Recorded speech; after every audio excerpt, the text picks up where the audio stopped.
The lights in Section C flickered as Kim Tae pushed his cleaning cart down the empty corridor. It was 3 in the morning on Orbital Research Station Harmony, and most people were asleep. This was his favorite time to work. No crowds of scientists rushing past him, no military officers giving him strange looks. Just him, his cart, and the quiet hum of the space station spinning through the darkness. Tae had been working his head.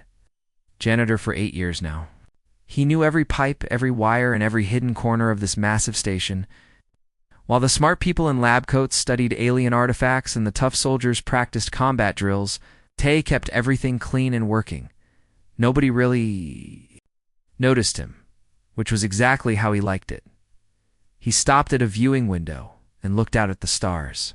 Earth was just a tiny blue dot from here. So far away it looked like any other star. Sometimes Tae wondered what his mother would think, if she could see him now. When he left Korea to work in space, she cried and said he was throwing his life away to become a servant to rich people. Maybe she was right, but the pay was good, and he sent money home every month. The cleaning cart squeaked as he turned the corner into the main laboratory section. Dr. Park Mina was still working late as usual. She stood in front of a large screen, showing pictures of strange alien writing. Her long black hair was tied back, and she wore the same white lab coat she had worn for 3 days straight. "Good evening, Dr. Park," Tae said quietly as he began mopping the floor around her workstation. She looked up and smiled. "Oh, hello, Tae. Working late again?" "Always," he replied. "You should get some sleep. You look tired." Dr. Park laughed and rubbed her eyes. "I know, but this is so exciting. You might be close to understanding how these alien symbols work. If we can decode their language, imagine what we could learn about the universe." Tae nodded politely, but he had heard this kind of talk many times before. Scientists on the station were always excited about something. Last month it was new types of metal found on distant planets. The month before that, it was strange energy readings from deep space. Nothing ever seemed to change much, at least not for people like him. "Well, don't work too hard," Tae said, moving his mop bucket to the next area. "Thank you, Tae. You're very kind." Dr. Park was one of the few people on the station who actually talked to him like he was a real person instead of just part of the furniture. As Tae continued his rounds, he passed by the security office where Commander Lee Dong was staring at. Multiple screens showing different parts of the station. Lee was a serious man who never smiled much. He had short gray hair and always wore his military uniform perfectly pressed. "Evening, Commander," Tae said as he emptied the trash bin near Lee's desk. Lee barely looked up. "Janitor, make sure you clean the conference room extra well tomorrow. We might have important visitors." "Yes, sir." "What kind of visitors? The kind that don't concern you?" "Just do your job." Tae had gotten used to this kind of treatment from the military staff. To them, he was just part of the background, like the walls or the air recycling system. Sometimes useful, but never important. He finished cleaning the security area and moved on to the residential sections. The hallways here were quieter, with soft lights that dimmed automatically at night. Most of the doors were closed, but he could hear people talking, laughing, or watching entertainment programs from Earth. Tae thought about his small room in the lower levels of the station. It was not much bigger than a closet, with just a bed, a small desk, and a tiny bathroom. The walls were metal gray, and the only window showed the inside of the station instead of space. But it was his space, and he had made it comfortable with. A few pictures from home and some books in Korean. As he worked, Tae listened to the sounds of the station. After 8 years, he knew every normal noise, the gentle whoosh of air moving through the ventilation system, the quiet hum of the artificial gravity generators, the soft beeping of computers processing data. When something was wrong, he could usually hear it before the fancy monitoring systems noticed. Tonight, though, he heard something new. It's a strange vibration coming through the walls, so low he felt it more than heard it. He stopped mopping and pressed his ear to the wall. There it was again, like a distant rumble. Tae shrugged and went back to work. Space was full of strange noises. Probably just another supply ship arriving early, or maybe the engineers were testing some new equipment. It was not his job to worry about such things. he made his way to the main observation deck, a large room with huge windows that showed the view in all directions. During the day, this place was crowded with tourists and off-duty staff taking pictures and enjoying the view. At night, it was empty except for a few romantic couples who came here to watch the stars together. Tonight, the deck was completely empty. Tay began cleaning the windows with special solution that would not damage the thick glass. As he worked, he noticed something strange in the distance. Small lights moving against the stars, getting bigger and brighter. Ships. A lot of them. Tay had seen plenty of ships come and go from the station. Supply vessels, passenger shuttles, military patrols, and research ships. But these looked different. They were too big to be normal ships, and there were too many of them. The lights had an odd color, not the usual blue-white of human engines. He watched for several minutes as the ships got closer. They moved in perfect formation, like they were following some kind of plan. One ship was much larger than the others, easily 10 times the size of the biggest human vessel Tay had ever seen.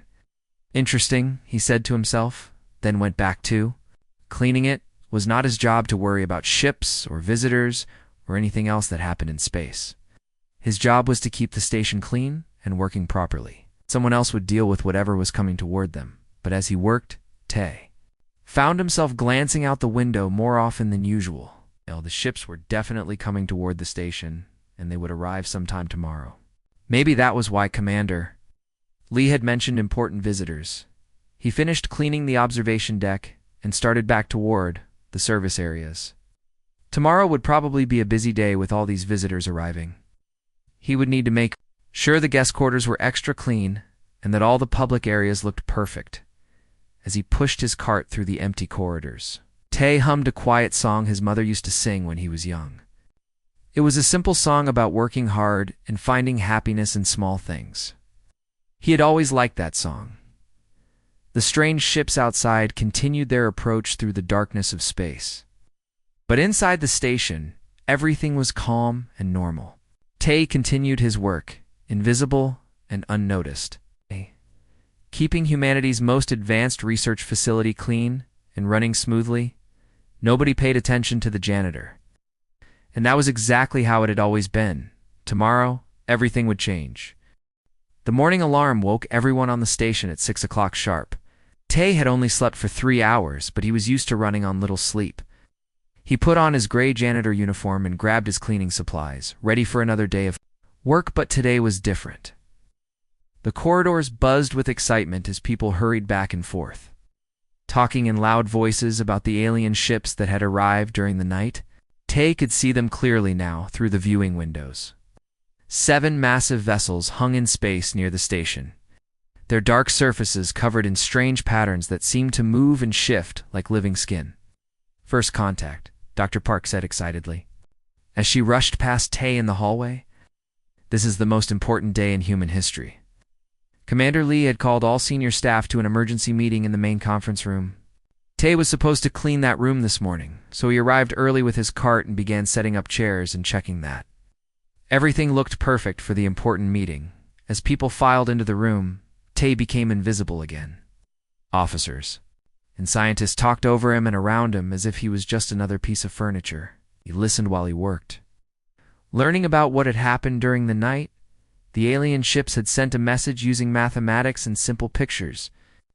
They called themselves the Vorth and said they were peaceful explorers who wanted to learn about human culture. They asked permission to send a small group to visit the station and meet with human leaders. "This is exactly what we hoped for," said Dr. Chen, the chief science officer. "Peaceful contact with an advanced alien civilization? Think of what we could learn from them." Commander Lee was more careful.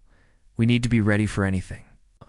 These ships are armed, and we don't know their real intentions." "You're being too suspicious," Dr. Park argued. "Their message was clearly peaceful. They could have attacked us already if they wanted to hurt us." Tay finished arranging the chairs and moved to cleaning the windows. As he worked, he watched the alien ships through the glass. Something about them made him feel uneasy, though he could not say exactly what it was. Maybe it was the way they stayed in perfect formation, or how their surfaces seemed to pulse with Strange energy. 2 hours later, a small alien shuttle approached the station. It was beautiful in a scary way, looking more like a living creature than a machine. The hull was smooth and curved, with no visible engines or weapons. It moved through space like a fish swimming through water. The alien shuttle docked at the main airlock, and everyone on the station gathered to watch the first aliens step onto a human facility. Tay found a good spot in the back of the crowd where he could see everything, but nobody would notice him.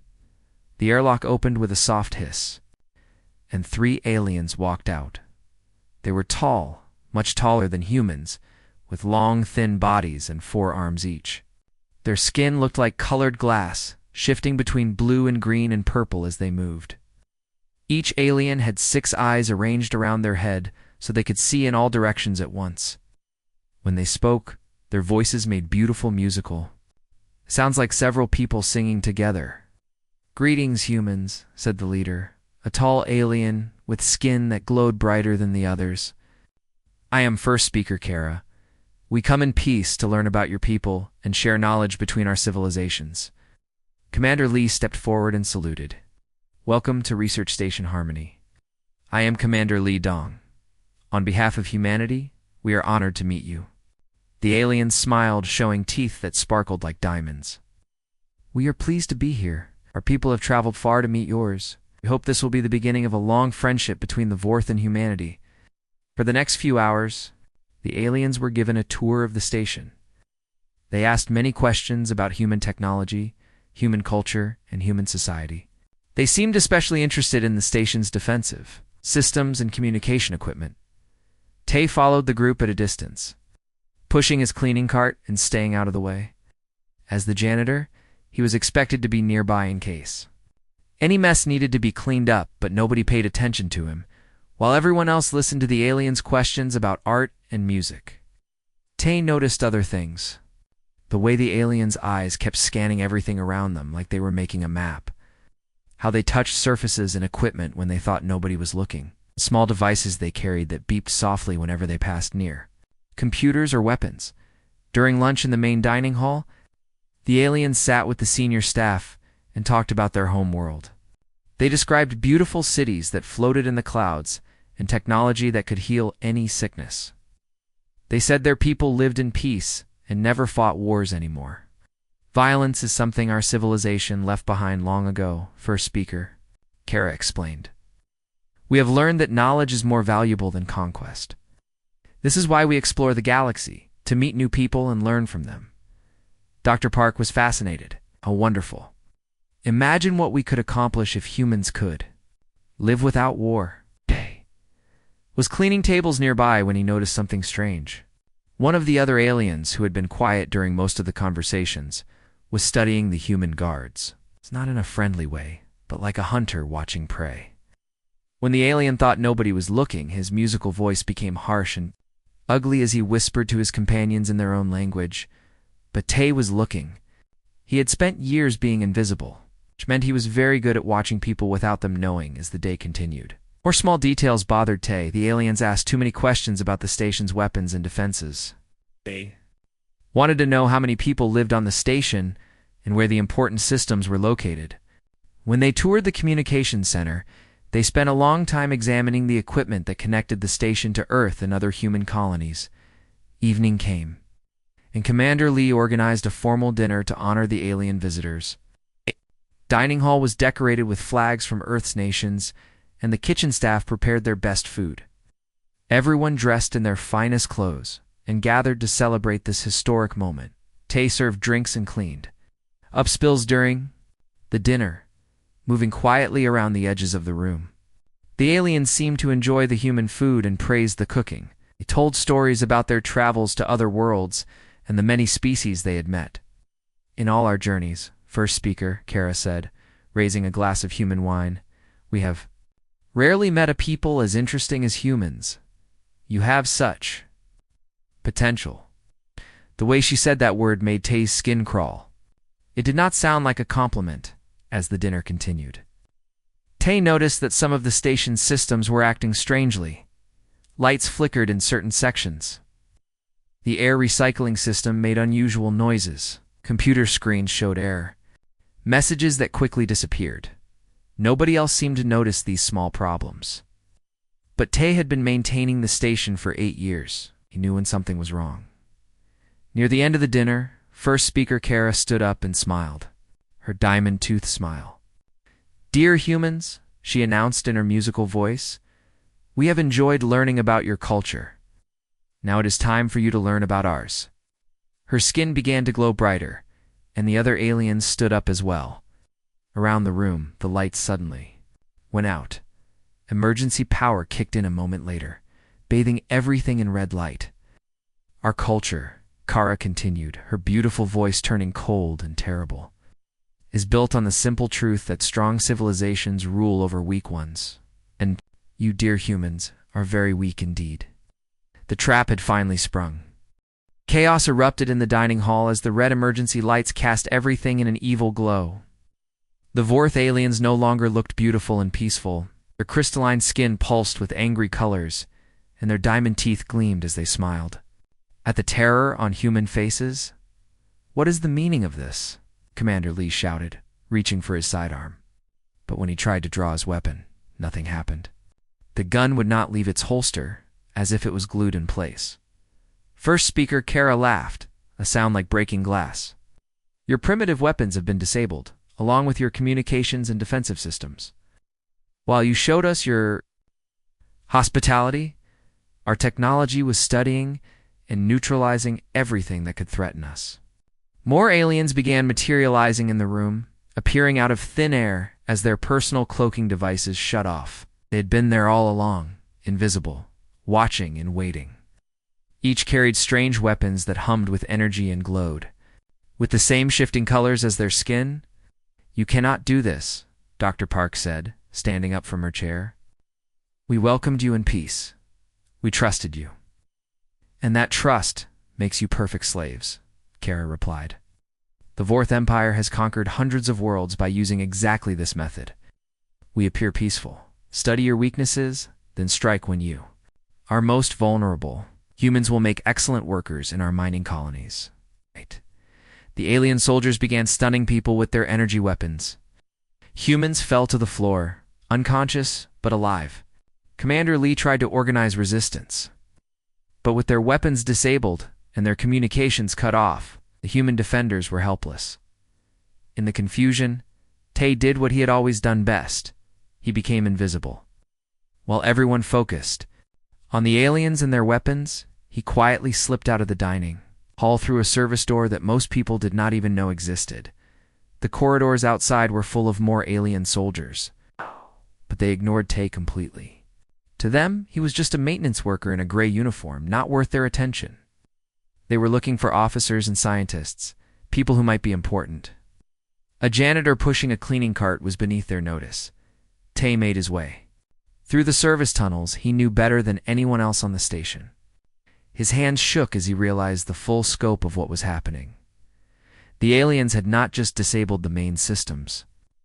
They had been planning this invasion for hours, maybe days, studying every detail of the station while pretending to be peaceful.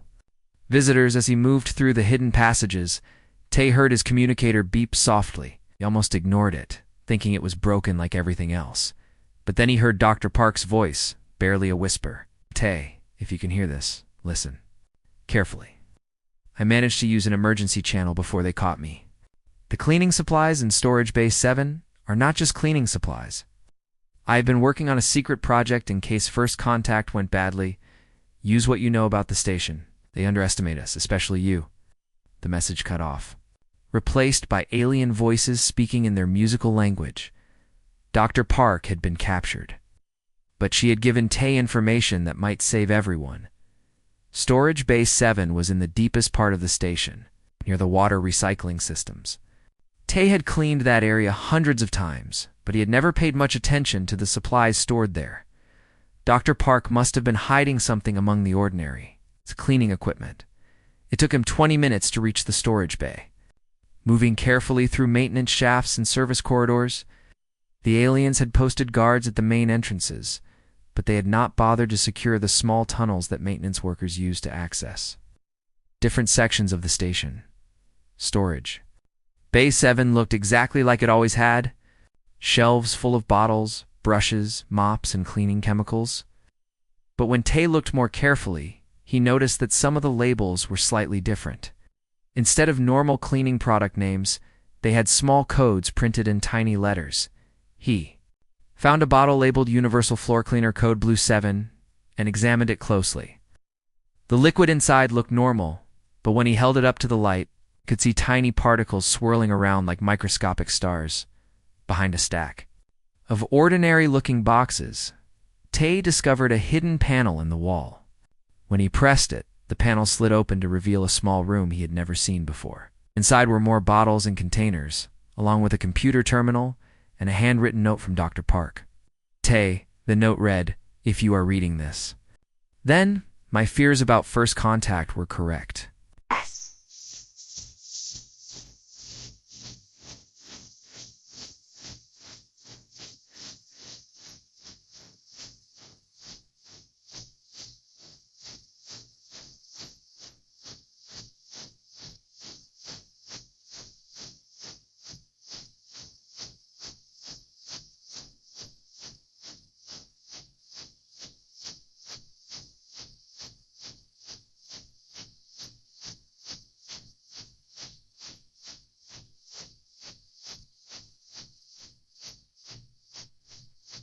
HFY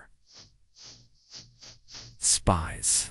I chose you because you know every part of this station, and because you are invisible to people who think they are important.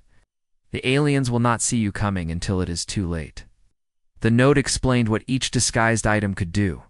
The floor cleaner contained nanite robots that could eat through metal and electronics. The window spray was actually an aerosol that disrupted energy shields and alien technology. His mop bucket had been modified with a hidden electromagnetic pulse. Janitor that could shut down electronic systems. Even his cleaning cart was not what it seemed. Hidden compartments contained surveillance equipment, communication devices, and small weapons that looked like ordinary tools. Dr. Park had spent months preparing for the possibility that humanity's first alien contact would be hostile. Tay spent the next hour learning how to use each item. The nanite robots were activated by mixing two different cleaning solutions together. The electromagnetic pulse generator was triggered by pressing a hidden button on his mop handle.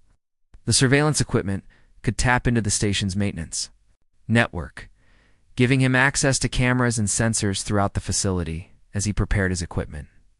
Tay accessed the maintenance computer system. The aliens had shut down the main networks, but they had ignored the simple systems that controlled cleaning robots, air recycling, and waste management. To them, these systems were too primitive to be worth their attention. Through the cleaning robot cameras, Tay could see what was happening throughout the station. The aliens had rounded up most of the human crew and were holding them in the main cargo bay. They had also brought more soldiers aboard from their ships and were setting up some kind of mining equipment in the science laboratories. One camera showed Commander Lee arguing with first speaker Kara in the detention area. "Earth will send ships when we fail to report in," Lee was saying. "You cannot hope to fight the entire human space fleet." Kara's laugh was like ice cracking. "By the time your people realize what has happened here, we will have stripped this station of everything valuable and moved your population to our slave worlds. Your Earth will find nothing but empty metal floating in space." Through another camera, Tay watched alien technicians working on the station's main computer core. They were downloading all of humanity's scientific research and star charts. Stealing thousands of years of knowledge and discovery, the anger that built up inside Tay was different from anything he had ever felt before. These creatures had pretended to be friends, accepted human hospitality, and then revealed their plan to enslave his entire species. They thought humans were weak and stupid, good only for manual labor and alien minds. They were about to learn how wrong they were. Tay loaded his cleaning cart with the disguised weapons and began planning his counterattack. The aliens controlled the station's main systems, but they did not control the infrastructure that kept everything running. They did not understand that the invisible maintenance systems were just as important as the fancy computers and weapons, and they definitely did not understand that the quiet janitor they had ignored was about to become their worst nightmare as he prepared to leave. Storage Bay 7, Tay looked at his reflection in a polished metal surface. He still looked like an ordinary maintenance worker in a gray uniform. But now he carried the tools and knowledge to fight. Back against an alien invasion, the Vorth thought. They had won by capturing the important people and controlling the obvious systems. They were about to discover that, in a battle for survival, everyone was important. The most dangerous enemy was often the one you never saw coming. Tay pushed his cart out into the corridor and began his war. Tay began his silent war against the Vorth invaders at exactly midnight, when most of the alien soldiers were resting and only a few guards remained on duty. He started small, testing his disguised weapons and learning how the aliens reacted. 2 unexpected problems. His first target was a group of Vorth technicians working in the main computer center. They were busy downloading human research data, completely focused on their screens and ignoring everything around them. Tay pushed his cleaning cart past them, looking like he was just doing his normal night shift work, as he mopped the floor near their workstations. Tay secretly mixed the 2 solutions that activated the nanite robots. The tiny machines were invisible to the naked eye, but once released into the air circulation system, they began eating away at the aliens' electronic equipment from the inside. Within an hour, the Vorth computers started showing error messages. Screens flickered and went dark. Data transfers stopped working. The alien technicians made frustrated musical sounds as they tried to figure out what was wrong with their advanced technology. The human systems must be contaminated with some kind of virus, one technician told his supervisor. Our equipment keeps failing when we connect to their networks. The supervisor, a tall Vorth with purple skin, was not pleased. Fix it quickly. First Speaker Kara wants all human data transferred to our ships before sunrise. But the problems only got worse. Every time the aliens tried to repair their equipment, the nanites ate through the new connections. Soon, half of their computers were completely dead, and the other half worked only sporadically. Tay watched from a maintenance tunnel as the frustrated aliens called for help from their ships. More technicians arrived.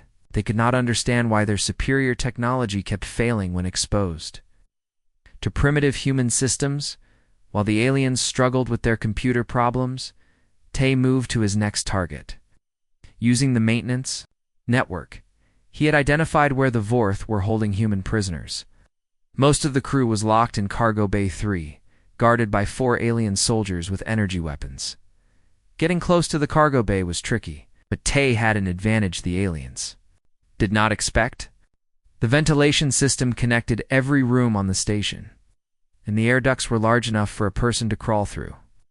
If they knew the right path, Tay had cleaned inside those ducts many times over the years, removing dust and checking for blockages.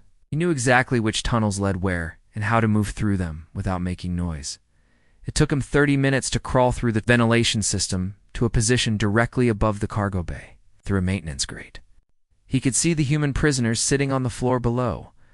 Commander Lee was trying to keep everyone calm, while Dr. Park worked with several other scientists to see if they could find a way to escape. The 4 Vorth guards stood near the entrance, their weapons ready but their attention focused outward. They expected any rescue attempt to come through the main door, not from above. Tay carefully opened his mop bucket and activated the electromagnetic pulse generator Dr. Park had hidden inside.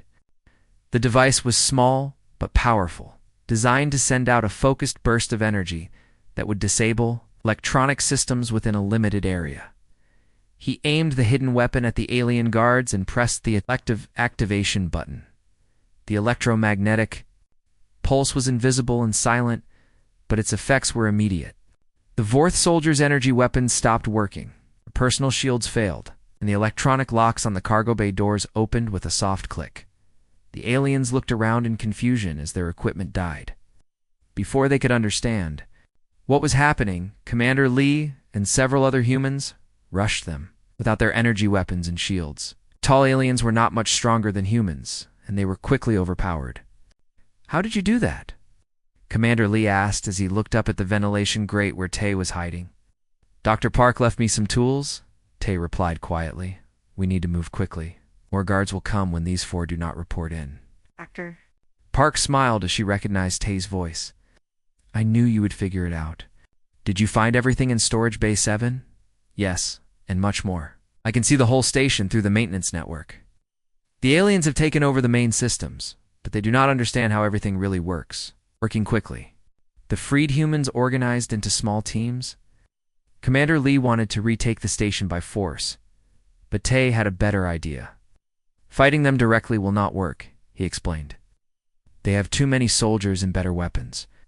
But they depend on their technology, and their technology does not understand our infrastructure. Over the next few hours, Tay led rescue missions to free more prisoners. Using his knowledge of the station's hidden passages and his arsenal of disguised weapons, he struck at alien guards and technicians throughout the facility. The key was staying invisible. Every time the Vorth investigated a system failure or equipment malfunction, they found nothing but empty corridors and maintenance tunnels. They began to think the station itself was somehow fighting back against them. Human facility is cursed, Tay heard one soldier tell another through his surveillance equipment. Our weapons fail, our computers die, and our guards disappear without a trace. The alien supervisor made harsh sounds that Tay guessed were curses in the Vorth language. Superstitious fool, there is no such thing as a cursed building. Someone is sabotaging our equipment? But who? The soldier asked. We have captured all the important humans. Their military leaders and scientists are locked up. Who else could be causing these problems? That was exactly the question Tay wanted them to ask.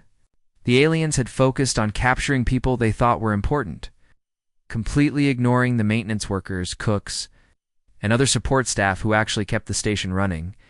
Engineer Osujin was one of the freed prisoners who joined Tay's growing resistance group. She was small and quiet, with short black hair and hands that were always stained with oil from working on machinery. I never thought about it before, Sujin said, as she helped Tay modify cleaning robots to carry surveillance equipment. But janitors and engineers know more about how this place really works than anyone else. Communications Officer Yoon Jae nodded in agreement. He was young and nervous, but eager to help fight back against the invaders. All those years we barely noticed you, Tay. We thought you were just part of the background. That is exactly what made me useful, Tay replied, as he programmed a cleaning robot to release nanites near alien equipment. Wow, when people think you are invisible, you can see and hear everything they do. The psychological effects of Tay's campaign began to show on the alien invaders. They jumped at shadows and argued among themselves about the mysterious failures plaguing their operation. Some wanted to abandon the station and find easier targets, but First Speaker Kara refused to retreat. We are the Vorth, she announced to her troops. We have conquered 100 worlds. We will not be defeated by primitive humans and their malfunctioning technology. But even Kara was beginning to worry. Through the surveillance network, Tay watched her pace back and forth in the command center she had set up in the main conference room. Her crystalline skin flickered between colors, showing her growing frustration and anger. Double the guards. On all important areas, she ordered. Post sentries in every corridor. I want every human accounted for at all times. The increased security made Tay's job harder, but it also showed that his plan was working. The aliens were scared and confused, spending more time looking over their shoulders than focusing on their mission to strip the station and enslave humanity. Late that night, Tay received an encrypted message through the maintenance network. Dr. Park had managed to use her scientific knowledge to create a way to communicate safely with the resistance teams. Tay, her message read, I have been studying the aliens while they guard us. They have weaknesses we can exploit. Their skin changes color based on their emotions, and they seem to have superstitions about ghosts and spirits. If we can make them think the station is haunted, they might make mistakes that give us bigger opportunities. Tay smiled as he read the message. Dr. Park understood what he was trying to do. The aliens were technologically superior, but they were not prepared. For an enemy who fought with cunning instead of force, he began planning the next phase of his campaign. It was time to become a ghost in the machine, an invisible force that would drive the invaders to desperation and give humanity a chance to strike back. The Vorth had made one critical mistake when they invaded the station. They had ignored the Janitor, thinking he was too unimportant to matter. Now that invisible Janitor was going to teach them the true meaning of fear? The Vorth invaders were growing desperate, and desperate enemies made dangerous mistakes. Tay had spent 3 days conducting his invisible war against them, but he knew that sabotage and rescue missions would not be enough to save humanity. The aliens still controlled the station's main systems and had more soldiers on their ships. To truly win, he needed to take the fight directly to their command center. First Speaker Kara had grown. Paranoid about the mysterious failures plaguing her forces, she moved her headquarters twice, finally settling in the heavily defended main engineering section of the station. 20 Vorth soldiers guarded the area. She had installed additional sensors to detect any approaching humans, but the aliens still did not. I understand how the station really worked. They thought engineering was just about the big machines and computer systems they could see. They did not realize that the real heart of the station was the network of pipes, wires, and tunnels that connected everything together. Tay studied the engineering section through his surveillance network and found exactly what he needed. The waste disposal system ran directly under Kara's new command center, and there was a maintenance access point that the aliens had not discovered. Getting there would be risky. The route would take him through areas with heavy alien patrols. He would need to carry enough equipment to create a major disruption. But Dr. Park had sent him another message with crucial information about Vorth psychology and weaknesses. Fear things they cannot control or understand, her message explained. Their society is built on order and predictability. Chaos terrifies them more than direct combat. If you can make them think their own technology is turning against them, they will panic. Tay gathered his best equipment and prepared for the most dangerous mission yet. He filled his cleaning cart with every tool Dr. Park had hidden in storage. Bay 7, plus some modifications of his own. Over the past few days, he had learned to combine different devices in ways that created even more powerful effects. The journey to the engineering section took 2 hours. Tay moved carefully through maintenance shafts and service tunnels, avoiding the increased alien patrols. Twice he had to hide in wall panels as Vorth soldiers passed by, their weapons ready and their crystalline skin pulsing with nervous colors. When he finally reached the waste disposal access point below the engineering section, Tay could hear the aliens talking above him. They were arguing about the continued equipment failures and mysterious disappearances of their guards. Perhaps we should retreat and find an easier target, suggested one officer. This station seems to be defended by forces we do not understand. First Speaker Kara's voice was sharp with anger. Coward. We are Vorth. We do not retreat from primitive humans, no matter what tricks they use. Tomorrow we will begin transferring the prisoners to our ships. Since they are in our custody, it will not matter if their station fights back. Tay realized he was running out of time. If the aliens moved the human prisoners to their ships, there would be no way to rescue them. This attack had to succeed, and it had to happen tonight. He carefully opened the access panel above him and climbed into the engineering section's sub-basement. The area was filled with massive machines that provided power and life support for the entire station. The aliens had posted guards here too, but they were watching the main entrances, not the maintenance areas. Working as quietly as possible, Tay began setting up his equipment. He connected the electromagnetic pulse generator to the main power distribution system, programmed cleaning robots to release nanites into the alien computer network, and prepared several bottles of the aerosol that disrupted Vorth technology. But his most important tool was the station's own intercom system. The aliens controlled the main communications. They had ignored the simple speakers used for maintenance announcements. Dr. Park had taught him how to access this system through the cleaning robot network. At exactly midnight, Tay activated everything at once.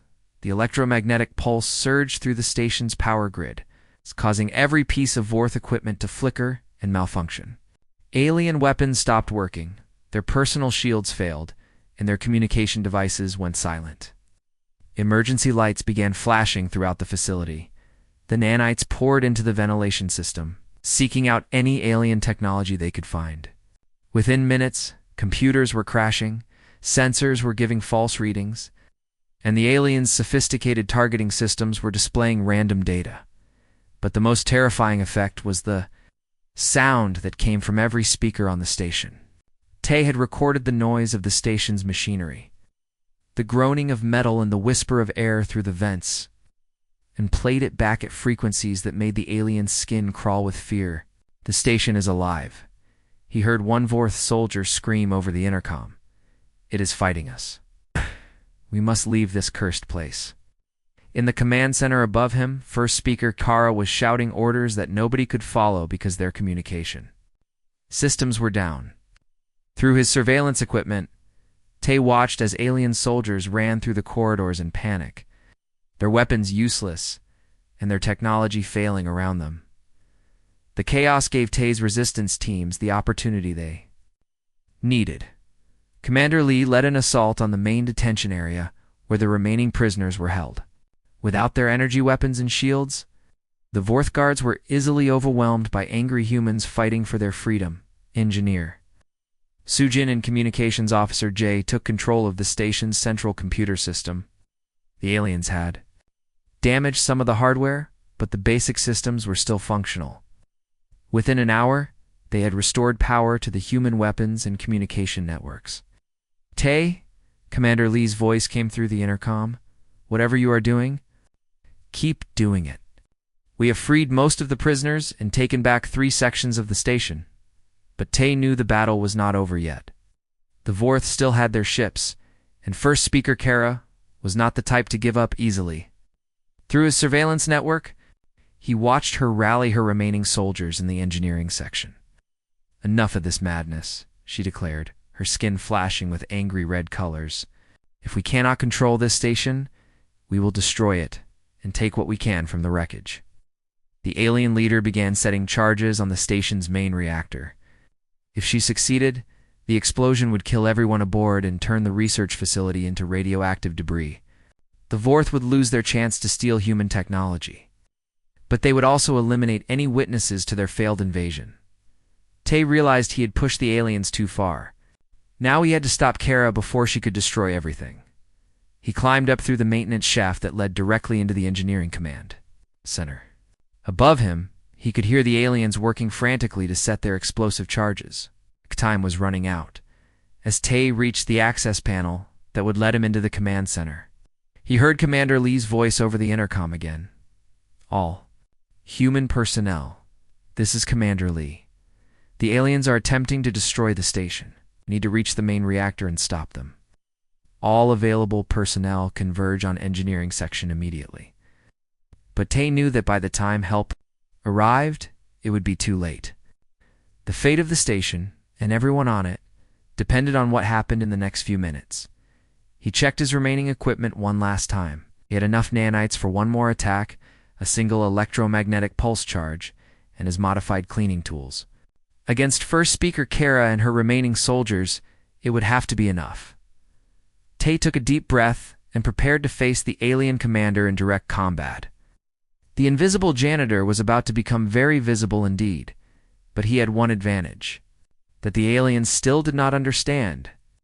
This was his station, his home, and he knew every pipe, wire, and hidden passage better than anyone else alive. It was time to finish what the Vorth had started. Tay pushed open the access panel and climbed into the main engineering command center. The room was filled with the hum of massive machines and the frantic sounds of Vorth soldiers trying to plant explosive charges on the station's reactor core. Red warning lights flashed everywhere, casting moving shadows across the walls. First Speaker Kara stood in the center of the room, her crystalline skin pulsing with angry colors as she directed her remaining soldiers. She had abandoned her peaceful disguise completely. Her diamond teeth were bared in a snarl, and her 6 eyes darted constantly around the room, watching for threats. "Faster," she commanded her troops. "The human resistance will reach us soon. We must destroy this station before they can interfere." 8 Vorth soldiers worked frantically to attach their explosive devices to critical systems. Their energy weapons hung useless at their sides, disabled by Tay's electromagnetic attacks. But they were still dangerous opponents with their superior size and strength. Tay crept silently behind a large control panel, his cleaning cart beside him. He had come this far by staying invisible, but now there was nowhere to hide. The fate of everyone on the station depended on stopping these explosives, and that meant revealing himself to fight. He reached into his cart and pulled out his modified mop, extending the handle to its full length. The metal pole had been reinforced by Dr. Park's modifications, making it as strong as any weapon. His spray bottles were filled with the last of his nanite solution and shield-disrupting aerosol. Taking a deep breath, Tay stood up from behind the control panel. "Stop what you are doing," he said in a calm, clear voice. Every alien in the room spun around to stare at him. For a moment, there was complete silence except for the humming of machinery. Then first speaker Kara began to laugh, a sound like ice breaking in winter. "A janitor," she said, her musical voice dripping with contempt. "After all the sabotage, all the mysterious equipment failures, all the terror my soldiers have experienced, the great human resistance is led by a maintenance worker with a mop." The Vorth soldiers relaxed slightly, clearly thinking that one human with cleaning equipment posed no real threat. But Tay noticed that their skin colors showed uncertainty. They had heard the stories about the invisible saboteur who had been destroying their technology and rescuing their prisoners. I am Kim Tae, He said simply. "I am the head janitor of this station, and you are making a mess in my workplace." Kara's laughter became harsher. "Your workplace belongs to the Vorth Empire now, little human. As do you. When we finish destroying this station, you will come with us to serve in our mining colonies. Though I think I will keep you as a personal servant to remind me of how easily we conquered your pathetic species." "You have not conquered anything," Tay replied, adjusting his grip on the mop handle. "You came here pretending to be peaceful guests. You accepted our hospitality and then betrayed our trust. That makes you nothing but thieves and liars." Alien Commander's skin flashed bright red with anger. Ow. "How dare you speak to me that way? I am Kara of the Third Fleet, conqueror of 40 worlds. You are an insect, a creature whose only purpose is to clean floors and empty trash." Tay smiled slightly. "You were right about one thing. I do clean floors. And right now, you and your soldiers are the trash that needs to be taken out," Kara snarled, and gestured to her soldiers. "Kill this impudent human, but leave enough of him alive that he can watch us destroy everything he tried to protect." Two Vorth soldiers moved toward Tay, confident that their size and strength would quickly overwhelm the small human with his primitive cleaning tools. They had forgotten that their energy weapons were disabled, relying instead on their natural advantages. The first soldier reached for Tay with his forearms, expecting to grab him easily. But Tay had spent years moving quickly through narrow maintenance tunnels and tight spaces. He ducked under the alien's grasp and swung his reinforced mop handle upward, striking the soldier's crystalline skin at exactly the right angle. The impact sent spiderweb cracks across the alien's face. He stumbled backward with a musical cry of pain. But before he could recover, Tay sprayed him with the nanite solution. The tiny robots immediately began eating through the soldier's equipment and protective gear. The second soldier tried to attack from behind. But Tay had learned too. Watch for threats from all directions during his years of invisible observation. He spun around and jabbed the end of his mop handle into the alien's stomach, then followed up with a spray of shield-disrupting aerosol, directly into the creature's 6 eyes. The soldier screamed and clawed at his face as the chemical burned. He crashed into a control panel and collapsed. Temporarily blinded and helpless? Impossible, Kara hissed, her skin now cycling rapidly through colors that showed shock and disbelief. No human should be able to fight like that. "You were just a janitor. That is your mistake," Tay said, facing the alien commander, while her remaining soldiers circled around him. "You think janitor means weak and stupid? But janitors see everything that happens. We learn how every system works, solve problems that smart people cannot fix. And we keep working when everyone else gives up." He reached into his cart and pulled out a bottle of industrial cleaning foam, the kind used to clean oil spills and chemical accidents. Dr. Park had modified this particular formula to become extremely slippery when it contacted alien skin.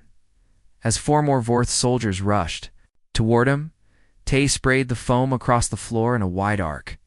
The aliens immediately lost their footing on the impossibly slick surface, sliding and crashing into each other and the machinery around them. You see, Tay continued, stepping carefully on parts of the floor that were not covered in foam cleaning. Floors teaches you things about balance and movement that soldiers never learn. When you spend 8 years mopping the same corridors, you know exactly where to step and where not to step. First speaker Kara watched in growing fury as her elite soldiers slipped and struggled on the treacherous floor. 2 more aliens tried to attack Tay, but they also fell victim to the cleaning foam and ended up in a tangled heap near the reactor controls. Enough games, Kara snarled, her skin now glowing with bright orange rage. I will kill you myself, maintenance worker. The alien commander was larger and stronger than her soldiers, skin that seemed harder and more durable. She moved toward Tay carefully, avoiding the areas covered in foam and keeping her 6 eyes focused on his every movement. You have caused me great embarrassment, she said, as they began to circle each other in the only clear space left in the room. My superiors will not be pleased that a single human janitor disrupted our entire invasion.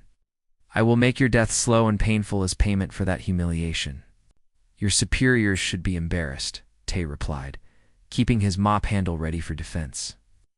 You had superior weapons, superior technology, and the advantage of surprise.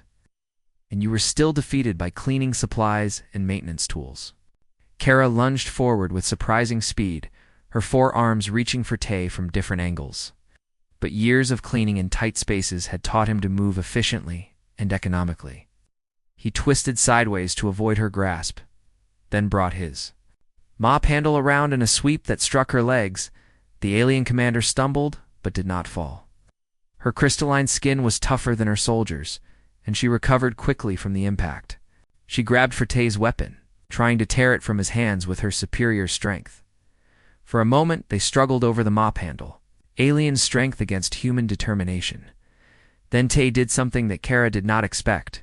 Instead of trying to pull the handle away from her, pushed it toward her while releasing his grip. The sudden change in resistance sent Kara staggering backward. Her feet hit the edge of the cleaning foam, and she began to slip. As she fought to maintain her balance, Tay grabbed his last weapon from the cart. The electromagnetic pulse generator had 1 charge remaining. He activated it and pointed it directly at Kara as she struggled to stay upright on the slippery floor. The pulse hit the alien commander, just as she lost her balance completely. Her personal armor and life support systems failed, and she crashed to the floor with a sound like breaking glass. The impact sent cracks racing across her crystalline skin, and her natural glow began to fade. Tay stood over the defeated alien leader, breathing heavily but victorious. Around the room, her soldiers were either unconscious or too injured and disoriented to continue fighting. We're wrong about humans, Tay told Kara as she lay broken on the floor covered in cleaning foam. We are not weak, we are not stupid, and we are definitely not slaves. We are survivors, problem solvers, and when necessary, fighters. Through the intercom, Commander Lee's voice announced that human forces had retaken the entire station. The remaining Vorth ships were retreating. Their invasion completely failed. Dr. Park arrived in the command center with a team of security officers just in time to see Tay removing the alien explosive charges from the reactor core. She smiled as she watched him carefully disarming each device with the same methodical precision he used for all his work.